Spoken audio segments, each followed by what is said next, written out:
today. My name is Dee. I am the owner and also empowerment coach at Fire Within Coaching. This is our show, What Lights Your Fires. We're just going to jump right in.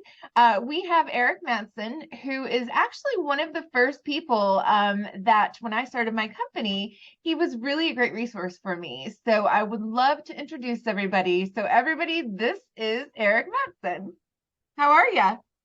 I'm great, thank you, Dee. And I do remember those conversations very well. Those were some great memories. We had some really good dialogue about starting a business and some of your passions, dreams, and goals. And it's exciting to see what you've made of those conversations we had and what you turned those into reality. It's awesome. Congratulations. Yeah.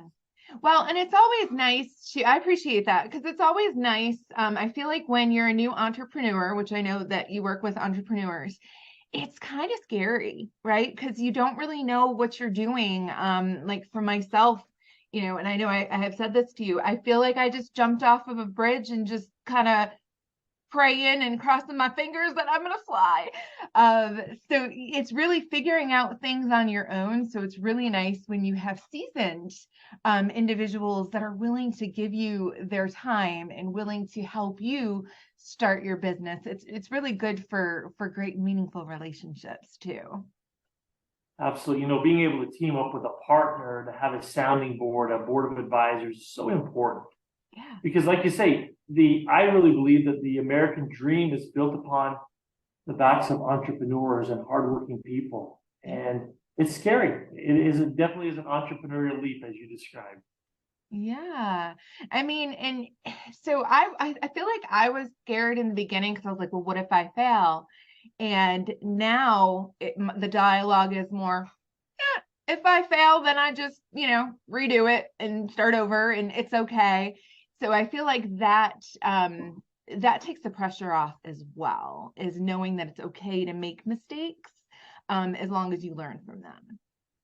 That's so important. And it's a lesson I learned years ago from a couple of places. One was with the author John Maxwell. And I think it was John Maxwell that talked about failing forward. Yeah. So every time you go through a time in life where maybe it's difficult, it's hard, and you're feeling like you failed, what did you learn from that experience? And as long as you're learning from every experience you have, and you're making progress, that's the important thing. Yes. And then I'll never forget, a few years ago, I had the opportunity to be with Glenn Beck, author and radio talk show host at a conference. Excuse me. And Glenn shared with me the philosophy or the belief in that we are not successful and we're not failures, but rather we experience moments of success and we experience moments of setback or failures. And it's this cycle that we go on, correct? And so as you're experiencing those moments of the highs, be grateful. What can you learn from those? Because just like you experience moments of success, there are times in your life when you'll experience moments of failure. Yeah. And so, but you can't label yourself as a success or as a failure, because as sure as one is happening, the other will happen. And it's all about forward progress and momentum. Yeah, it's my husband calls it the ebbs and the flows, right? It like sometimes you're on top, sometimes you're not. You can't be on top all the time. You got to make room for other people to be on the top too, right? That's right. Absolutely. So let's discuss a little bit. I know that you're super passionate about EOS, so I'm just going to let you have the stage. You tell us what you do and why you're passionate about it, and let's get that information out there about that EOS. Well, thank you, Dee. It really started about 30 years ago. I come from a family of blue-collar, hardworking, agricultural based family. We used to move sprinkler pipe and milk cows when we were little boys. Oh my goodness. And but in college, I got introduced to business and actually had my own little small business consulting company. And it was fun. It was fun to work with people, to see their success, to see them move forward and make progress. We helped 3 companies launch and do very, very well. But then I realized that if I really truly wanted to make an impact, that I needed to get more experience and more exposure. And so I decided to join forces with a large corporate entity here in our local community. Mhm. And what was supposed to be just a couple of years ended up being over 18. And it was wonderful. And the last 12 of those years, I had an opportunity to work internationally. So I was traveling around the world, helping small business entrepreneurs and leadership teams set up operations from Australia to Frankfurt, Germany, from Japan and South Korea, Puerto Rico, helped do some initial work on the country of Mexico. And it was amazing. Yeah. But what I realized is that rather than the corporate world, which was good, I loved working with the small business entrepreneurs. So back in 2012, I took the entrepreneurial leap, much like yourself, Dee, and got out of the corporate world and decided to jump into the small business ownership myself. And I will tell you, it was scary.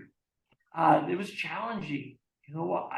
Although I had at that point over 20 years of business experience, there were still issues that I was facing every day that I didn't know how to handle. Right. Exactly. Everything from productivity to profitability to how to handle people issues.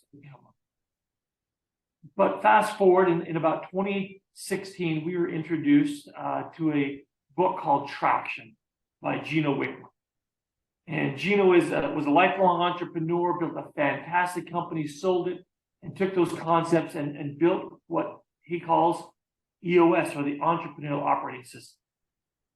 And as it was introduced to us, basically they said, you know, what system do you use to run your accounting? And we said, well, we use QuickBooks.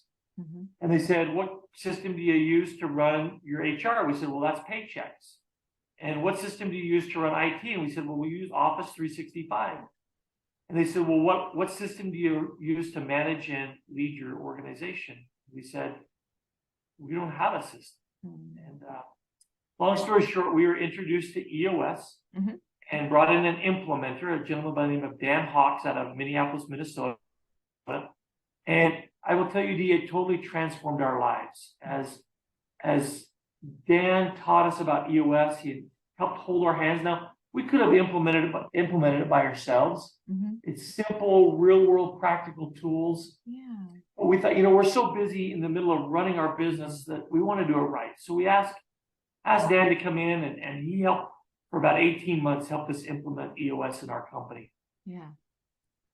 And even though we were slowly growing as an organization, once we got EOS up and running, over the next 5 years, we experienced 300% in our organization. To the point that in 2021, I was able to step away from the day-to-day operations. I transitioned the company over to my leadership team, and in the last 14 months, they've grown another 300% through their organic growth, as well as through some acquisitions that they've taken. It's been fantastic. It's been absolutely wonderful to see how, with this solid foundation, we were able to have experienced phenomenal growth. Now, here's the part that I'm most excited about EOS and what it did for us. It was all about the team, right? It was about team health, getting everyone to the same and across the entire organization with the same vision of where we were going. They all bought into that vision, and then everyone was contributing on a daily basis in a meaningful way to accomplish that vision. Love it. And as a result of that, we had phenomenal team health. In fact, someone the other day asked me, what do you miss most about your company? And I miss my team. I miss my employees. I miss that daily interaction with them because of that team health and cohesiveness that we achieved as a group. And so fast forward, I took a small break, recharged my batteries for a few months, but decided that I'm not done. I'm ready to continue helping businesses win. And so I myself decided to become an EOS implementer.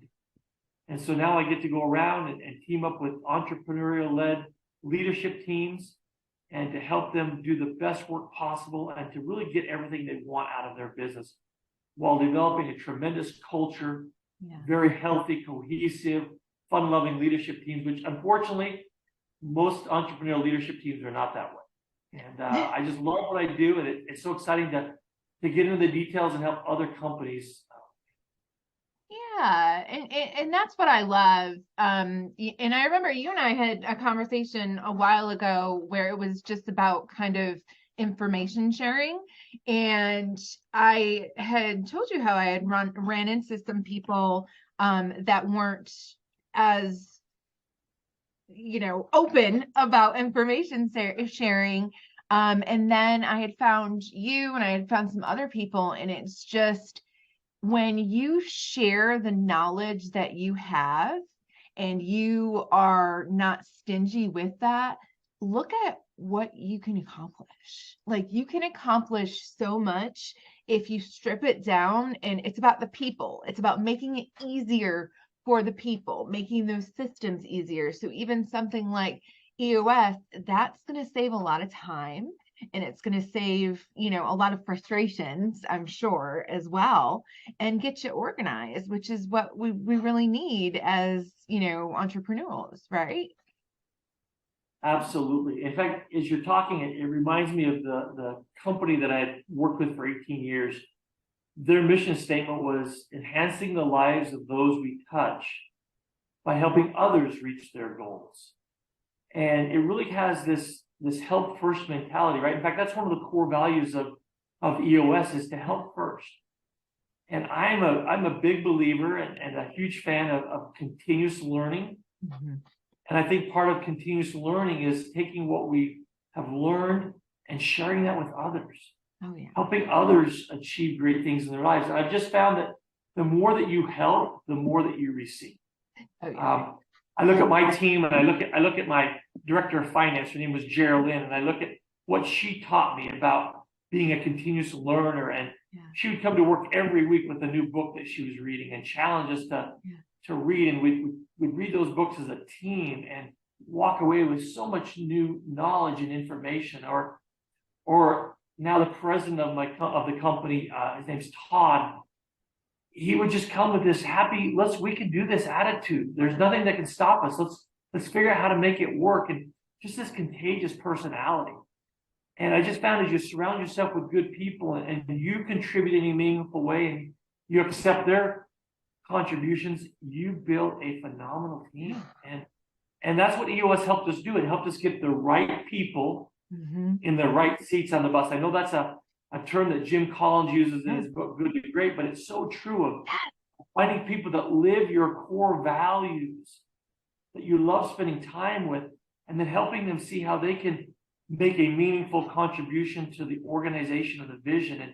And when those get aligned and you've got the right people in the right seats, there's not much that can stop you in this world. No, there's not. And I love that you said that, because I feel like everybody has something to give. But maybe you're just in the wrong position. And that's great where you can go in and say, you know what, maybe this isn't right for you. Maybe let's put you over at this side, and maybe let's see this.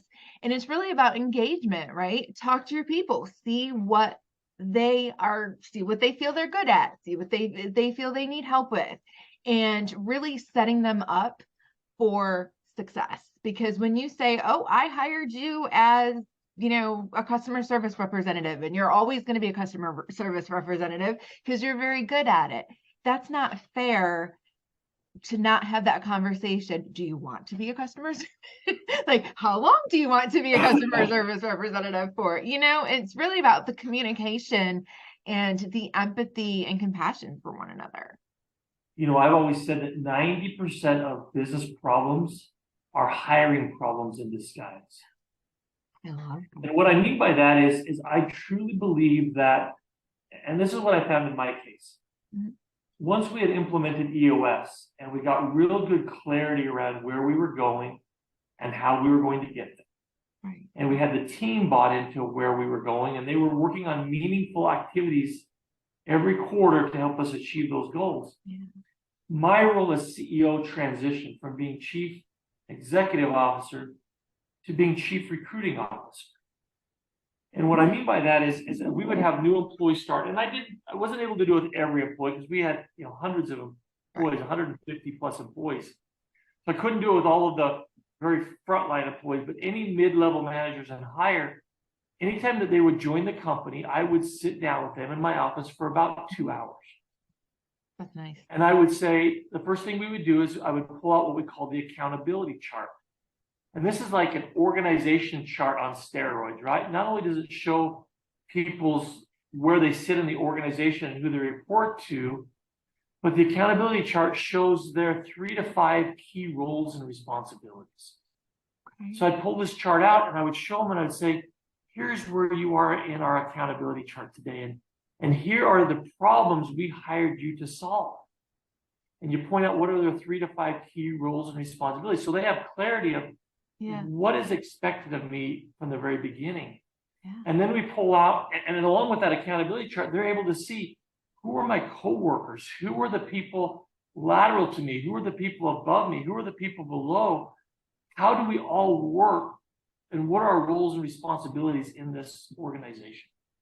Yeah. And then we pull out what we call the scorecard, and we say, and every week as we meet as a team, these are the numbers that we're going to ask you to report on, that we're going to ask you to keep on track so that our organization can hit our goals and objectives. And so clearly, right out of the gates, they know where they sit and what their roles, responsibilities, what we're asking them to provide to the company. Right. And then I pull out something that we call the Vision Traction Organizers, VTO. It's essentially our 5-year business plan on one sheet of paper, front and back of it, 8.5 by 11. And I would say, here's our core values. Here's our core focus. Here's where we're going 5 years from now. Here's how we're going to get there through our marketing plan. Mm-hmm. Here's what we look like in 3 years. Here's what we're going to accomplish this year. Here's what our priorities as a leadership team are for the next 90 days. And here's the problems that we have that are keeping us from doing this. Yeah. And we'd walk away with basically this business plan and hand it. Every employee of the company got a copy of our business plan. So there was no secrets. It was transparent. It was open. It was honest. It was a wonderful culture. After a couple of hours, these employees would walk out of the meeting saying, I know why I'm here. I know how I can contribute in a meaningful way. Let's go to work. Yeah. And what we found is that, it took a couple of hours of time, but it was so worth investing in your most valuable asset, your most valuable resources, which are your people, and creating a great culture. And so they would walk out of that ready to go to work. And I would say in the last 2.5 years, I was thinking about this the other day, in the last 2.5 years that I was there, I think we had to let one employee go in 2.5 years. We had one employee quit in 2.5 years.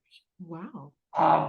From our mid-level managers and hires, we had such a great culture of contribution. People know what they were responsible for, how they were contributing, and it was just healthy. It was a fun environment, and it was awesome. It was great. And as a result, we did great work. Yeah, I mean, that sounds to me, because psychological safety is my big, platform that I try to speak about. And for me, I'm listening to you, I'm like, well, duh, this is how it's supposed to be, right? Like, we're supposed to be transparent with one another. So many organizations, I think, don't have that transparency. Like you said, maybe keep secrets, or maybe it's more about politics than the people. And when that happens, you're really not it's not healthy at all. It's very unhealthy, and it can also cause some psychological issues if someone doesn't feel safe or feel like they're contributing. So I'm getting all excited when you're saying that. I was like, yes, that's what it needs to be. So we want to do great work. Organizations are here to do great things, but that's only possible if you've got really good people. Yeah. And I'm a firm believer that you've got to hire the right people. And what I mean by that is, no one's perfect. We all make mistakes. Mm-hmm. But if you are honest and open and you have a clear plan of where you're going and what you want to accomplish, then attracting those people is significantly easier. Yeah. If they are going to come and feel like they have a purpose, that they know how they can contribute in a meaningful way, and there's an honest and open and fun-loving culture, you're going to start attracting rather than trying to recruit. And right. That's the big difference. Yeah, that is a big difference, because, you're kind of putting it all out there. This is the culture that we have. This is, what we're all about. And, it's already setting that expectation of this is how we expect you to be and how we expect you to approach it. So, if I'm someone that maybe it just, I don't do one of the things on there, well, I might not apply. But you can also, do that with your interview questions. When you have them in, you can vet them pretty easily, I would think, to see if they do fit part of your team just by referring back to your values and your culture. Absolutely. What the key was when we identified our core values as a company, that every hiring, firing, review, reward, recognition was all based around core values. Right. It's finding those right fit employees that are the right people. Now, as I said, right people, right seats, right? Mm-hmm. So now you've got a right person, they are someone that lives your core values. Mm-hmm. Now the question is, do you have them in the right seat in the organization? And we use a little acronym we call GWC, mm-hmm. which stands for, do they get it? Do they want it? And do they have the capacity to do it? So do they GWC the seat that you've outlined for them in this accountability chart? And so with the 3 to 5 roles and responsibilities, or I like to say, these are the things the problems you are hired to solve. Yeah. With a clear understanding of that, you can ask, does Dee get what we're asking her to do? Does Dee want to do what we're asking her to do? And does Dee have the capacity to do what we're asking her to do? Yeah. And if you want it and you get it, so you get it and you want it, yeah. The capacity, the first two have to be a yes. You have to get it and you have to want it. The capacity has to be a yes, but maybe not right now. In other words, maybe Dee's lacking some training. Mm-hmm. Maybe she's lacking some understanding, or maybe she's lacking some resources in order to do that seat, to fulfill the responsibilities of that seat. Well, then that becomes the responsibility of the leadership team, of her manager, to invest in her to make sure that those things happen, so that Dee now can GWC the seat you've asked her to do. But it's phenomenal. And once you start seeing this all roll out of she gets it, she wants it, she has the capacity to do it, then you look back at your accountability chart and say, okay, to grow, we need to do some more in this area. Right. Who are some people in our organization that are potential viable candidates to fill other seats? And all of a sudden you have this promoting from within culture. Mm-hmm. And it becomes very healthy. It becomes very productive. And maybe there's no one in your organization. Well, that's okay. Now you've got a clear plan of who do you need to go out and find to bring in to fill that seat, because you've clearly defined the roles and responsibilities. You have your core values. Right. It's just a matter of bringing them all together and attracting the right people. Yeah, and I love that, because when you were talking, I was thinking about one of the problems that we hear is, oh, this person got promoted because they're really good at their job. Well, they were really good at their job before they were promoted, but does that mean just because they were good at it that they would be a good leader? Not necessarily. So when you already have that set up, you have, your guidelines, you have everything just out there. I think that it's easier, like you said, to attract the people that you want and attract the people that are hungry to learn, hungry to sort of prove themselves, or just to be better. So I like that. So what are some things for, like, when you're interviewing, like, how would you approach if you were interviewing me? What kind of questions would you ask me? One of our core values was continuous learner. And so I would say if that's one of the core values of the organization, which it was in ours, I would say, Dee, tell me about the way that you like to learn. And you could give me your responses. And then I may say, well, Dee, tell me about in the last year, name 2 books that really helped you increase your skills and ability. Yeah. Or Dee, tell me about ways that you are continuously learning outside of the workplace. And honestly, if I'm looking for someone to join my team and they're not invested in being a continuous learner, they're not reading new books, they're not doing online course, they're not attending a seminar, they don't have a group that they're, a mastermind group or a peer performance group that they're a part of, they're probably not going to make my team. Yeah. Because well, they wouldn't fit in either, right? They wouldn't fit in, right? And so being able to ask those questions around your core values, because the resume can show you the skills they have, and do they have the experience to fulfill the roles and responsibilities of that seat. You can tell that from a resume, and you can ask a few questions, but it's more importantly to ask questions related around the core values, so you know that they're a right person for your organization.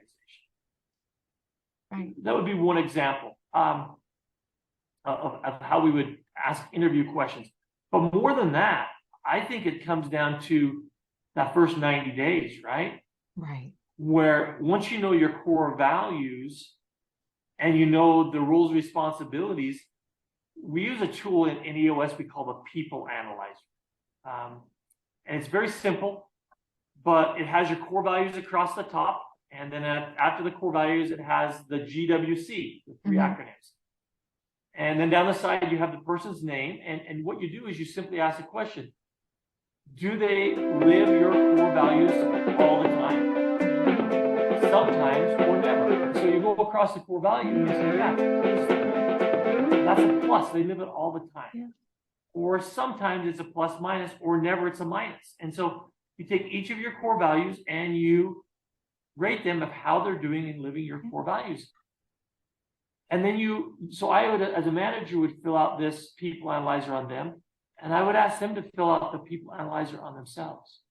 And after 90 days, we sit down and we have a conversation. We say, hey, you've been here for 90 days. Let's just take a look at how you're doing right people, right seat. Yeah. And we can have an honest, open dialogue. It's very black and white. Yeah. Of what's my view of perception of how they're doing with living our core values and GW seeing their role, and what is their perception. And inevitably there's going to be differences, but that allows us to have open, clear communication on both sides of how do we need to get back in the middle. And I will tell you, if you invest that time in those first 90 days with the new employee, the likelihood of them succeeding is tremendous. And if it's not the right fit, you're going to know early on. You can cut those ties and move on, so that it doesn't become a situation where they've been with you for a couple of years, and those are tough conversations. Those are, and it's also, I feel like at that point, if you have someone that's been there for a few years, you can kind of look at the pattern that maybe they're jumping around with jobs, trying to find somewhere that they fit. I mean, I feel like at that point, that's the conversation between the leader and the employee of what is it that you want? Like, what is it that you are hoping to get from our organization? And this is what we want you to get from it. So that communication, again, it's so simple, but in the same aspect, it's not, because even as coaches, like, we forget, like, we'll be upset or something like that. And, it'll come out and oops, I'm sorry, I didn't mean for it to come out, but obviously it's really bothering me or something like that. So having that psychologically safe environment where people feel comfortable coming to you and saying, hey, Erik, this is sort of what I'm dealing with, is the best way to go about a culture. And it's the healthiest way as well. I couldn't agree more. One of the other concepts we teach is anyone in the organization that has someone reporting to them, their number one role and responsibility is what we call LMA. LMA stands for lead, manage, accountability. The formula is leadership plus management equals accountability. So Let's just say, Dee, for example, you report to me. Mhm. My number one job is to provide leadership to you. Mhm. My number two job is to help you manage and to manage the data associated with your job. Yeah. And through having leadership plus management, that will equal accountability. Too often, people think that they manage other people. Yes. That is not correct. Mm-mm. You manage processes, Mm-hmm. you manage data, you manage projects, Mm-hmm. you lead people. Right. And too often they think, oh, I got to manage this person. No, if you have to manage someone, you've made a wrong hiring decision. You never manage a person. Mm-mm. You lead a person. Yeah. You manage projects, you manage, numbers, you manage processes, but you lead people. And so being able to lead someone, to manage projects, numbers, processes will help them achieve accountability. Yes. And accountability, again, along with communication, accountability is another thing that's missing within those large corporate. It's not my fault. It's that person's fault, or it's not, that wasn't my responsibility. So with your approach, it kind of negates that, and you don't even have to worry about it because you have people in there, they're already going to be accountable because you vetted them really good, you supported them for 90 days. So it's a pretty solid onboarding process, I feel. Well, and not only just 90 days, my wife and I, we've been blessed with 6 children, and I will tell you that if our children's teacher gives a homework assignment that's not due until the end of the semester, Mm-hmm. when are my children going to work on that assignment? The end of the semester. Probably on the way to school, the last day of the semester, right? Yeah.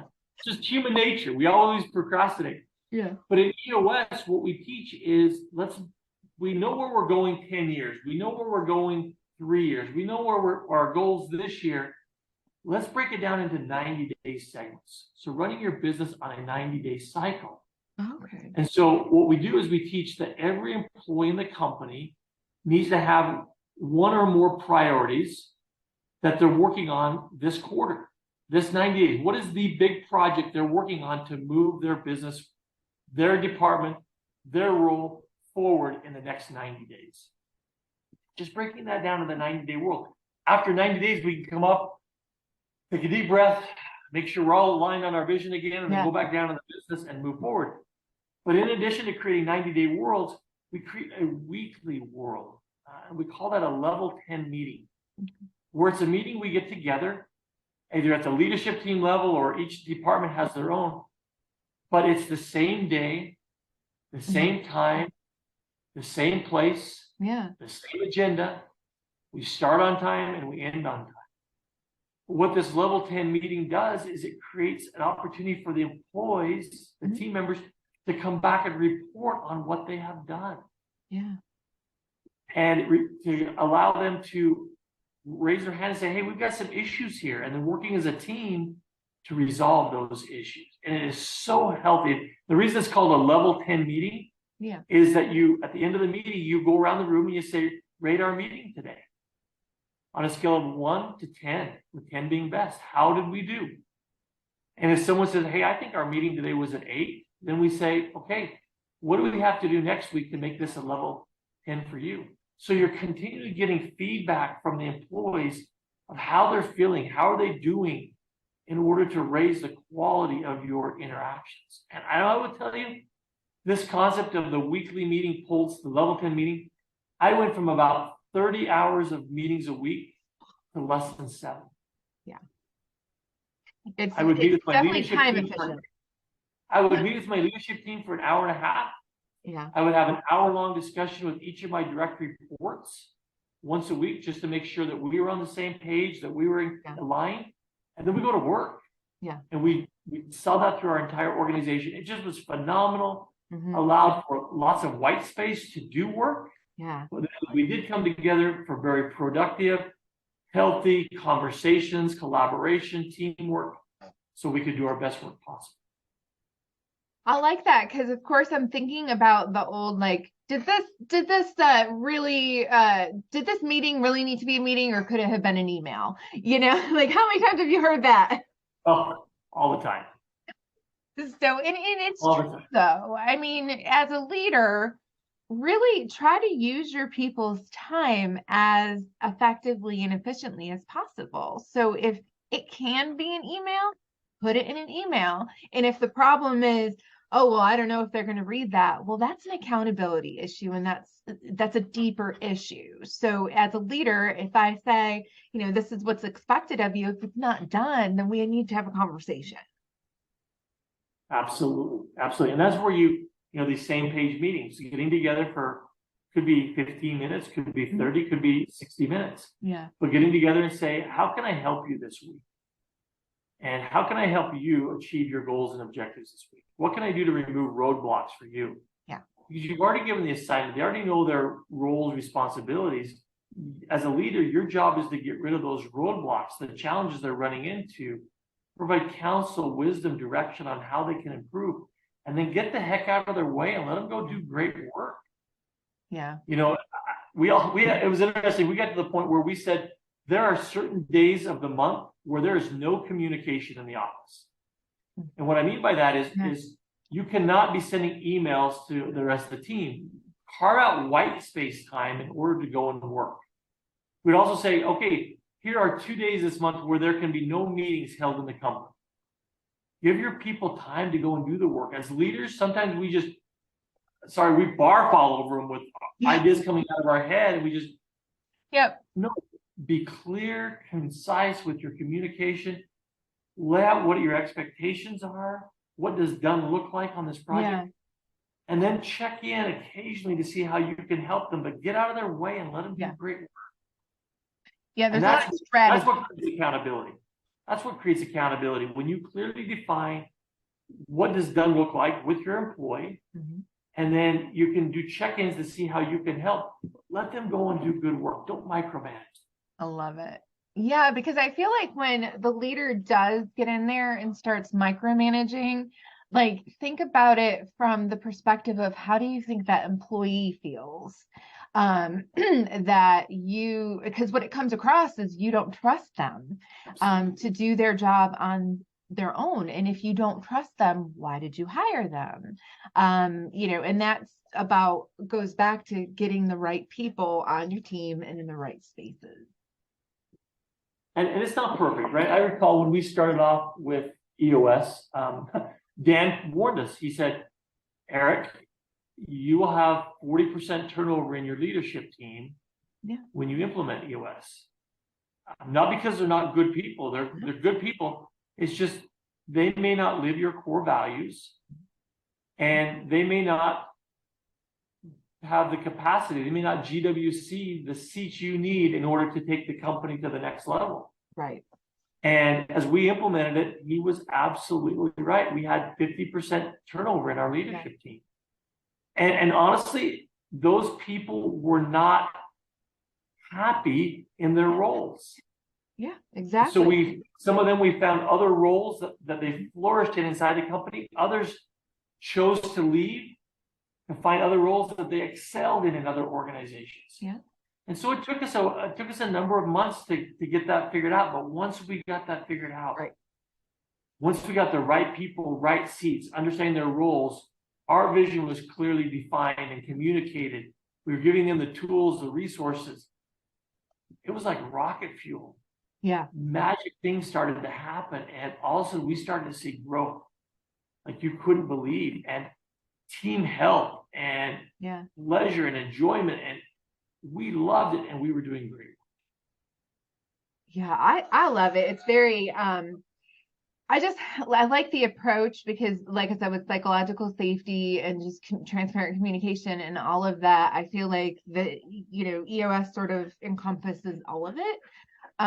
So if anybody on any of our viewers want to start having that conversation with you about if it's right for their organization, how would you like them to contact you? That's a great question. I would say go to my website. The website is www.eosworldwide.com, and then / Erik Madsen, ERIK Madsen, MADSEN. There's my website. You can learn a little bit more about my background. You can see a little bit about the history of EOS. And you can also, there's a number of free tools that you're able to download there. Some of these tools that I've referenced with scorecard, accountability chart, people analyzer, the level 10 meeting agenda. Those are all resources that you can download from the website at no cost, absolutely free. I'll be downloading that later. Be downloading it all of it. Okay, well, this has been a really great conversation, and it's funny because we've talked about this before, but I feel like every time we talk about it, I get more out of it. So thank you for that. I personally really appreciate that. Is there anything else that you want to share with our viewers? I would just say that life is too short not to have fun. Agreed. You've got to find what you're passionate about. One of my mentors years ago said, "You'll never get rich working for somebody else." And when I first heard that, it kind of rubbed me the wrong way because I was being compensated very well, and I was in a large corporate environment, and I loved what I did. Mm-hmm.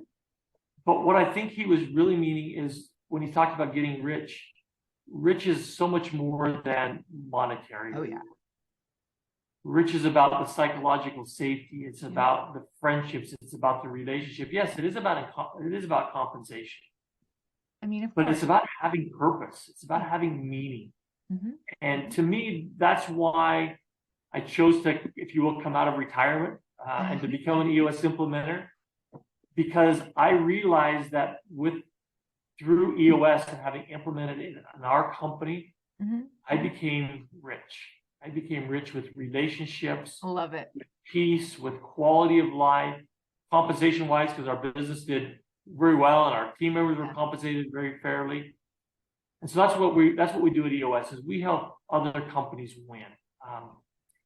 You may be saying, is this the right thing for me? Well, the ideal company for EOS are privately held, entrepreneurial-led companies with between 10 and 250 employees. And if you fit that mold, I would say take a look at EOS, see if it's right for you. And it can be self-implemented if that's what you choose to do. But if you're saying, you know what, we want to have someone come hold our hands, reach out. We're happy to have a conversation and see if it's a right fit. And if it's not me, there are about 580 other EOS implementers around the world. I'm sure we can find someone that is the right fit for you. I love it. To help you win in business. And that's what it's all about.